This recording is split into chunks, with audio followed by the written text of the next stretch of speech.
Hey, what you doing? Well, we just thought we'd check out the Battle of Trenton tour stops. There's a battle here? Yeah, during the Civil War. It happened on December 20th, 1862. Can I come?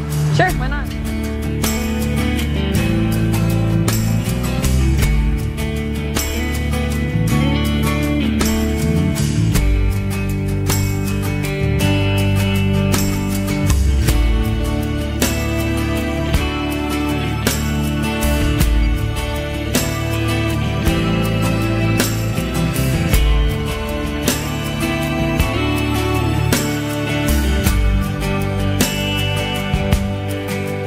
This is a Gibson County tax warrant dated July 25, 1856.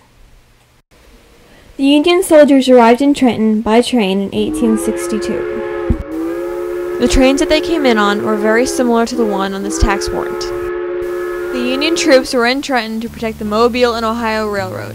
It was used to supply Grant's forces as he moved south toward Vicksburg, Mississippi. The largest Union force between Columbus, Kentucky and Jackson, Tennessee was located here. They arrived by train and took over the town. A Union soldier wrote in his diary, October 10, 1862, "We arrived at Trenton next morning at daylight, going there in boxcars used for taking cattle to Corinth, Mississippi, smelling anything but sweet." So, let's start at this building. What happened here? This was the site where the Union Hotel, or the Pierce Hotel, once stood. It was torn down in 1879 to make room for the present building, which was constructed by W.L. Smith and his brother, hence the name the Smith Building. Yeah, on the brochure here it says it was here, in front of the Union Hotel, now site of the Smith Building, soon after Tennessee secession in 1861, that Anderson Davis, a strong Unionist, unfurled a U.S. flag he had purchased in Cairo, Illinois. Davis was soon surrounded by several Southern volunteers, being organized into units at Camp Trenton, and was told, "Such a rag couldn't float to the breeze in Trenton." Davis folded his flag and took it to his carriage shop and put it out of sight.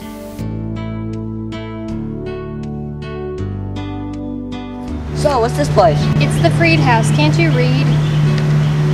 It says here that this was the Oddfellows Female Collegiate Institute, and it was located here in 1862. The young ladies of the school dropped their lunch baskets out the windows to the hungry Confederates as they passed. The building, a two-story brick structure, was occupied later by Federal troops as a guardhouse. During this occupation, it was destroyed by fire. Several years after the war, the property was purchased by a J. Freed, a Confederate veteran, and he built the building you see now for his family. Dr. Frederick C. Freed, who later lived in this house, donated his incredible collection of porcelain nightlight teapots to the city of Trenton in 1955. So, what's this big old building? This is the old Peabody High School. Looks old to me. Yeah, it was built in 1917 and was Peabody High School until 1979. Then it was renamed Peabody Place and turned into apartments. That sounds cool, but what does that have to do with the Civil War? It says here that during the Civil War, this is where Andrew College, a private school, was located.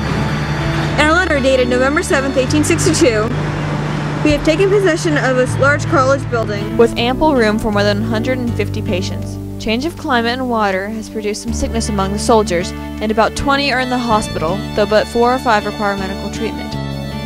These are actual photographs of Andrew College. It later became the original Peabody High School. This building was torn down in 1917 and was replaced by the present building. This new building was Peabody High School until 1979, when it became the apartment building Peabody Place. This is actual footage of the Peabody High School about 25 years after it was built. This was filmed about 35 years after it was built. After the Battle of Shiloh and the fall of Memphis, the Mobile and Ohio Railroad through West Tennessee was used to supply the Union Army as General U.S. Grant made plans to move south toward Vicksburg, Mississippi. To protect this line of supply, Union troops were placed at points along the railroad to protect it from the Confederates who might attack and cut the line. In Gibson County, troops were located at Kenton, Rutherford, Dyer, Trenton, and Humboldt. The largest of these forces between Columbus, Kentucky, and Jackson, Tennessee, was stationed at Trenton. This is General Nathan Bedford Forrest. He commanded the Confederates during the Battle of Trenton. General Forrest used the Lexington Road, and they arrived in Trenton about 1 p.m. on December 20th. Families were surprised when the war broke out in their neighborhoods.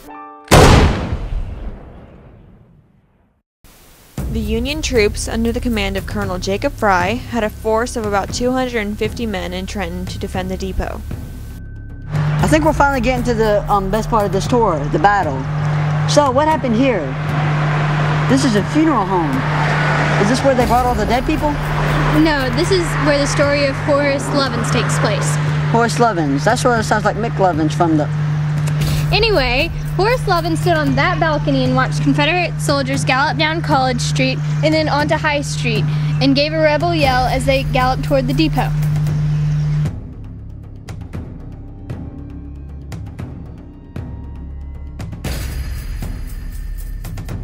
Here it says the Confederates charged the Union position in 2 columns.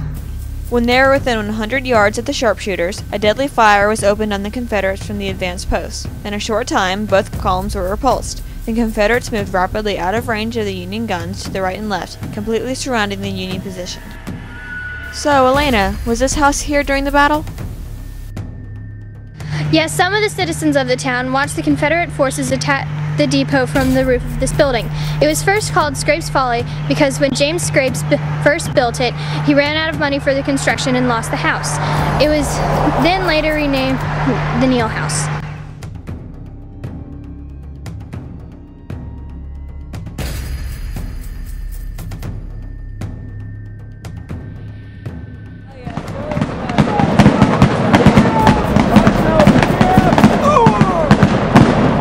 A Federal soldier started a duel with a Confederate behind Worthington's tobacco stummery.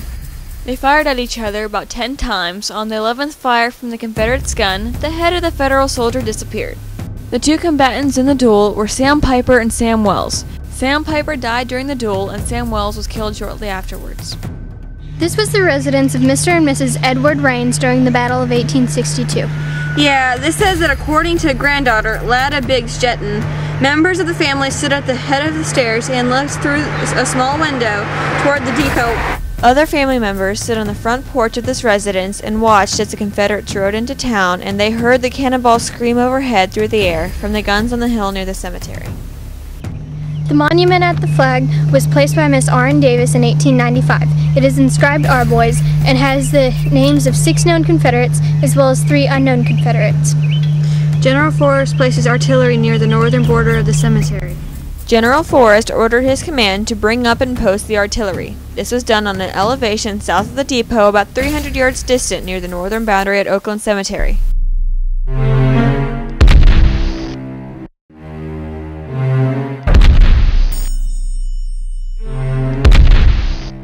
On the first fire from the cannon, the ball went over the depot and passed through the mill of James A. Harwood and landed by the side of the levee 200 yards west of the railroad.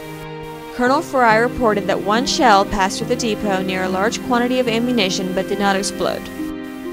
After a 3rd fire from the artillery, white flags were seen waving from the Federal fortification. While the surrender was taking place, an alarm of fire was made at the depot. As it was too long after the shelling to have been caused in that way, it was evidently an effort to destroy, by the Federal troops, the spoils of war. Forrest sprang forward and, drawing a sword, ordered the enemy soldiers to return and extinguish the fire on pain of death. The fire was soon under control. This must be the old depot. Yes, I finally got one right. No, you didn't. The original depot was burned down by Forrest. So what is this? This building was built to replace the original that was destroyed in 1862. It was built in 1912 to replace the first one. Yeah, this is a drawing of what the depot looked like on September 13th, 1862. Here. This is in Harper's Weekly, which is a newspaper. This drawing of the depot was in the newspaper Harper's Weekly, September 13th, 1862. Within a few months, the depot in this picture was destroyed. Is this where the Union forces surrendered? While the preliminaries for surrender were being arranged by his staff officer, General Forrest went forward to the group. Colonel Fry asked about the terms of the surrender. Unconditional, General Forrest said. Colonel Fry remarked that his sword had been in his family for 40 years. Keep it, Colonel Forrest said. But, he added, I hope, sir, when next worn, it'll be in a better cause than in an attempt to subjugate your countrymen.